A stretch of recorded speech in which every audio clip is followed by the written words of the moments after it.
Panorama de mercado, dia 4 de maio, segunda-feira, depois de um final de semana prolongado aí com feriado, e do Ibov ter reagido na quinta-feira, né, subindo quase em 40, hoje mais um dia de queda.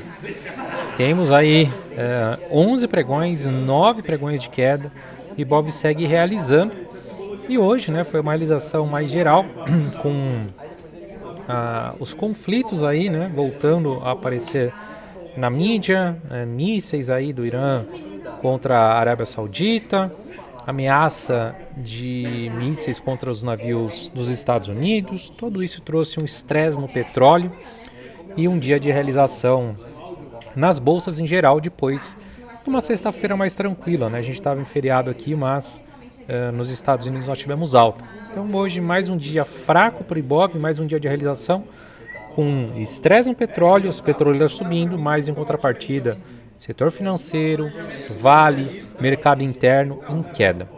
O Ibov fechou em queda de 0,92%, fechando aí 185.600. Temos a mínima de quarta-feira ali como um suporte inicial, região dos 184,5. Se viermos perder essa região, aumentam bastante as chances de a gente começar um movimento lá para baixo, próximo dos 175 mil. Obviamente, a gente pode ter um repique, né? Um pouquinho mais para baixo, ali próximo da região dos 180, tem um suporte intermediário, pode fazer um repique ali, mas a dinâmica de baixa segue bastante forte, né? Tanto é que na semana passada tivemos a terceira semana de queda, o Ibov caiu 1,80 e começamos essa semana com uma queda de 0,92. Então também da ótica do semanal, grandes chances do Ibov vir testar essa região intermediária de suporte lá próximo dos 180 mil pontos, na média de 21 do gráfico semanal. O S&P, que subiu na sexta-feira, que nós estávamos com o mercado fechado aqui, né, feriado local, o S&P subiu, renovou o recorde, subiu 0,29, hoje foi um dia de queda de 0,41, bem testar a média de 9, mas a tendência de alta segue bastante tranquila no S&P, que na semana passada subiu 0,91%, renovando aí sua máxima histórica pela terceira semana consecutiva.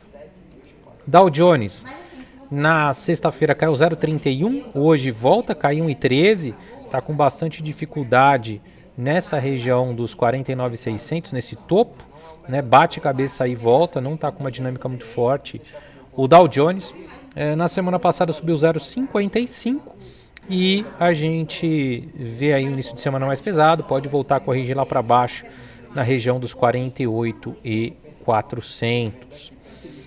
Nasdaq também corrigiu hoje 0,21% de queda, mas renovou na sexta-feira a máxima histórica. Hoje, no intraday também, renovando o máximo histórico. É o dos índices americanos que está mais forte, as techs estão muito bem.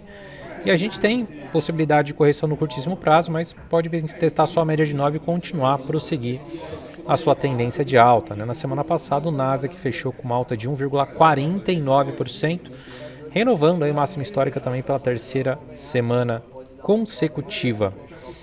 Petróleo vem trazendo bastante estresse aí nos últimos dias, né? Corrigiu na quinta forte, 7,5% de queda, na sexta corrigiu mais de 2% e hoje volta a subir mais de 4,40% de alta, está querendo ativar um pivô, armar e ativar um pivô para os próximos dias, o que pode levar a máxima de 2022, onde o petróleo bateu $133 e depois a máxima histórica em $146.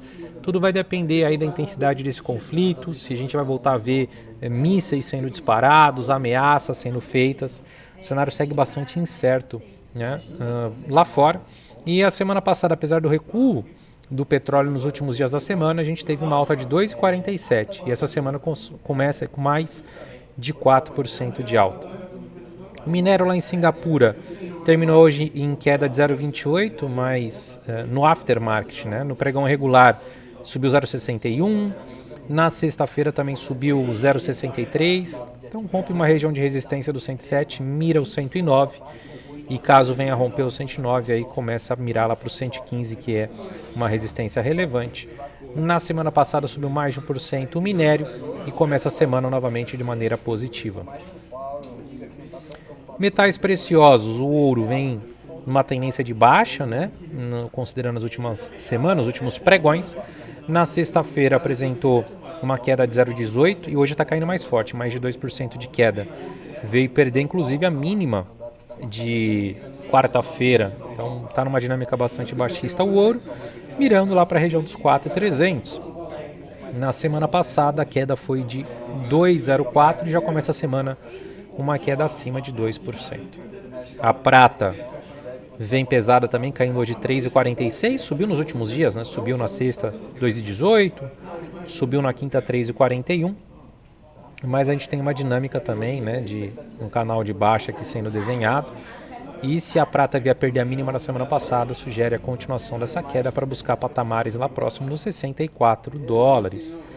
Na semana, nós tivemos a semana passada a prata próximo da estabilidade, 0,45 de queda, e hoje aí caindo próximo de 3,5, começando a semana já de maneira bem pesada. Criptomoedas, vem numa dinâmica mais forte nos últimos dias. No final de semana, né, somando sábado e domingo, subiu um pouquinho, subiu muito bem na sexta o Bitcoin. E hoje alta de 1,86%, apesar da queda dos mercados. As criptos vêm bem, hoje volume forte, começa a trazer uma dinâmica, né, realmente de confirmação desse fundo duplo e começando a mirar lá para os próximos 89.590 mil pontos.